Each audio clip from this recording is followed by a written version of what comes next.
Shalom, salam sehat, Tuhan mengasihimu. Saudara-saudariku yang terkasih, bacaan kitab suci yang kita dengar, baik bacaan pertama dari kitab Raja-Raja dan bacaan Injil, sangat luar biasa. Dari bacaan pertama, perhatikan baik-baik tadi, Raja Yoyakim beserta semua bangsa, semua pengikutnya, semua orang yang ada di situ saat itu mengalami pembuangan Babel. Luar biasa, dibuang saudara-saudari. Karena apa? Melanggar apa yang menjadi ketentuan dari Tuhan. Perhatikan baik-baik, melanggar ketentuan dari Tuhan dan dibuang. Mengalami suatu penderitaan yang luar biasa. Dan dalam bacaan Injil tadi, dalam Injil Matius dikatakan, bukan yang berkata Tuhan, Tuhan, aku begini, aku ini, bukan. Tetapi yang melaksanakan kehendak Tuhan, melaksanakan kehendak Allah di dalam hidup ini. Luar biasa tadi dikatakan, Tuhan, bukankah kami berbuat demi namamu dan mengusir setan demi namamu dan mengadakan banyak mujizat demi namamu? Tapi pada waktu itu aku akan berterus terang kepada mereka dan berkata, aku tidak pernah mengenal kalian, enyahlah daripadaku kalian semua pembuat kejahatan. Ini hukuman kekal, saudara-saudariku yang terkasih. Dalam bacaan pertama kita melihat, perhatikan baik-baik, Raja Yoyakim dan bangsa Israel pada waktu itu mengalami pembuangan Babel. Tapi dalam bacaan Injil kita semua diingatkan, saya yang Romo, Anda semua, kita semua diingatkan akan adanya yang namanya pembuangan yang bersifat kekal. Nah, disinilah sangat pentingnya kita memahami firman Tuhan. Dan firman Tuhan itu menjadi pondasi, menjadi dasar dari hidup kita. Perhatikan baik-baik, ini sangat penting. Oleh karena itu, saudara-saudari yang terkasih, sekali lagi saya mengatakan, untuk benar-benar menerapkan firman Tuhan itu dalam hidup, untuk benar-benar melaksanakan kehendak Tuhan di dalam hidup, kita harus benar-benar menjadikan firman Tuhan itu pondasi kokoh kehidupan kita, sehingga kita benar-benar memiliki pribadi, memiliki iman yang kuat, dan kita terberkati bahkan di masa sulit. Saya mau mengatakan itu, firman Tuhan itu membumi, saudara-saudari yang terkasih, membumi di dalam hidup kita dan terungkap di dalam kehidupan kita. Kita semua sudah menyantap tubuh dan darah Kristus. Tubuh dan darah Kristus itu masuk dalam diri kita menjadi pondasi yang kokoh. Tapi pertanyaannya adalah, apakah kita melaksanakan kehendak Tuhan itu di dalam hidup? Firman Tuhan menjadi kekuatan kita. Tubuh dan darah Kristus menguatkan kita dan menjadi hidup dalam diri kita. Hati kita baik. Hati-hati, ada penyakit yang berbahaya yang akan dimasukkan oleh kuasa kegelapan, dibisikkan oleh setan untuk kita menjadi sombong. Oleh karena itu, kita harus terus-menerus mohon ampun kepada Tuhan. Tadi dalam Mazmur dikatakan kan, demi kemuliaan namamu ya Tuhan, bebaskanlah kami. Kita hanya bisa mohon ampun dan mohon kebebasan dari Tuhan.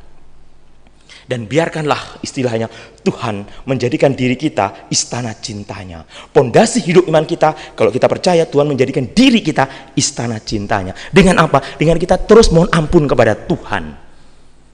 Kita tidak bisa, saudara-saudariku terkasih, kita akan terjebak seperti Yoyakim tadi menjadi sombong, sehingga kita mengalami pembuangan yang bersifat kekal. Setiap saat, agar pondasi iman kita kuat, setiap saat kita harus mohon ampun kepada Tuhan. Oleh karena itu, kalau kita mengikuti perayaan Ekaristi, mengikuti ibadat, selalu diawali setelah pembukaan, selalu diawali dengan doa tobat. Kita mohon ampun atas segala kekurangan kita. Kita mau dibersihkan agar pondasi iman kita kuat, hati kita dibersihkan. Makanya saya suka lagu itu. Ampunilah aku, ampuni kelemahanku. Kita mohon ampun kepada Tuhan. Ampuni dosaku dalam kerahimanmu. agar ku mampu wartakan kasih-Mu di dalam hidupku. Bersihkan hatiku dengan sucinya cinta-Mu, jadikan hatiku istana cinta-Mu, tempat yang layak untuk bersemayam tubuh dan darah-Mu. Saudara-saudariku yang terkasih, kita menyantap tubuh Kristus. Perhatikan baik-baik. Menyantap tubuh Kristus yang menjadi kekuatan kita. Dalam ibadat sabda, kita menyantap sabda Allah dan menjadi kekuatan pondasi iman kita. Di dalam ekaristi kita menyantap tubuh Kristus, dan itu merupakan pondasi iman.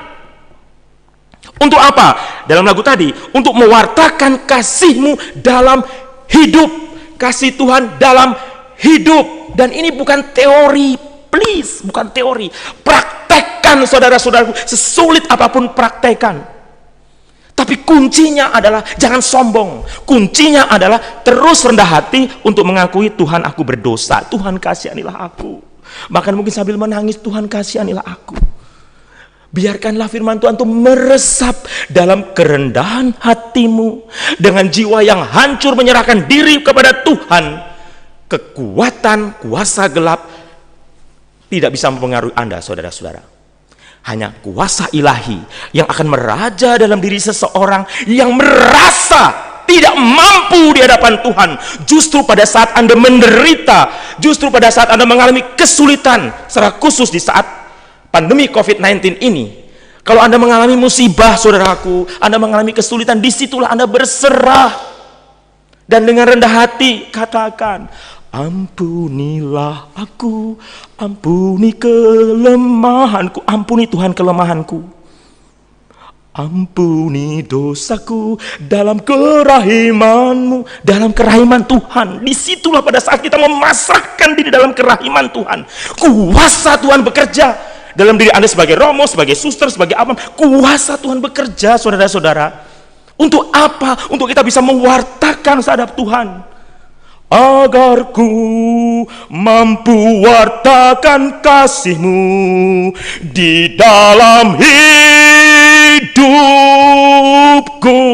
Nah, disitulah kita bukan hanya berkata Tuhan, Tuhan, tapi kita melaksanakan ajaran Tuhan, kehendak Tuhan di dalam hidup.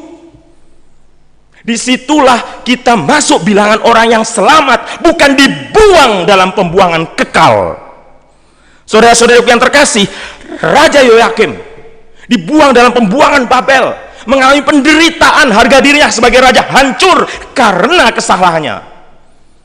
Tidak melakukan kehendak Tuhan. Kita pun, saya, Anda, kita semua akan mengalami pembuangan kekal. Seperti yang dikatakan, aku tidak mengenalmu. Enyahlah daripadaku kalian semua pembuat kejahatan. Kalau hati kita jahat, kita egois, kita sombong, kita tidak peduli dengan saudara-saudari kita, kita jahat, saudara-saudara, kita dibuang. Meskipun Anda itu berdoa, meskipun Anda adorasi atau apa saja, kelihatannya baik, tetapi sebenarnya kita jahat. Kita dibuang, saudara-saudariku yang terkasih, kita dibuang. Oleh karena itu, katakan, ampuni aku Tuhan, ampuni. Biarlah Engkau bersemayam dalam diriku.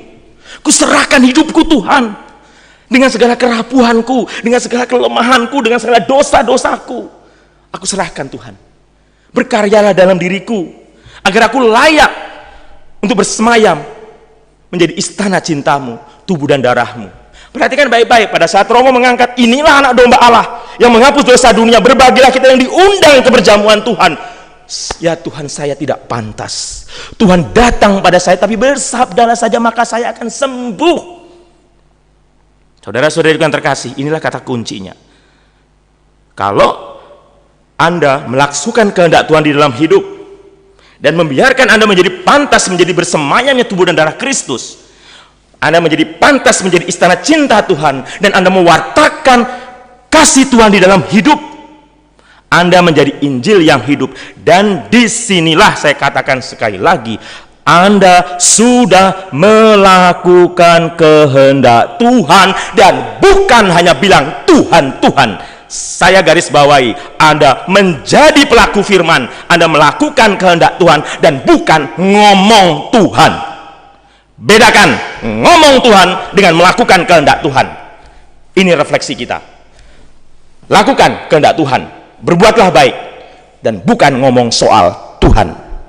Kita hening sejenak.